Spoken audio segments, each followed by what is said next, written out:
ইন্নাল মুনাফিকিনা ফিদ দারকিল আসফাল মিনান নারি ওয়া লান তাজিদ লাহুম নাসীরা।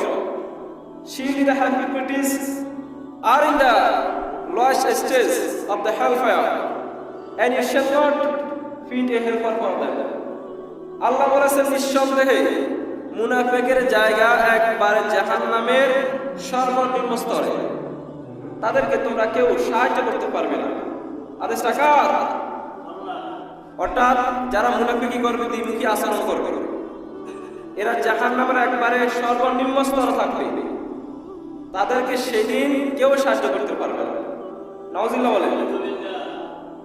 এমনকি মুনাফিক যারা করে, যারা দ্বিমুখী আচরণ করে, তারা হচ্ছে সবচেয়ে বড় জঘন্যতম মানুষ। এই জন্য বলা হয়েছে, কোনোদিন কোনো অমুসলিম, কোনো কাফের, কোনো বেধর্মী, কোনো ইহুদি, কোনো খ্রিস্টান মুনাফিক হয় না। মুনাফিক হতে হলে মুসলমান হতে হবে, উপরে মুসলমান লেবাস দেখাতে হবে। এমনকি আল্লাহ হাবিব সাল্লাল্লাহু আলাইহি সাল্লাম বলতেন, যুগে যুগে সবচেয়ে মুনাফিকরা বাধা দিয়েছে ইসলাম যখন কোনো একটা ভালো এস্টাবলিশমেন্ট, ভালো পজিশনে যেত, মুনাফিকরা সবসময় ইসলামকে বাধা দিয়েছে।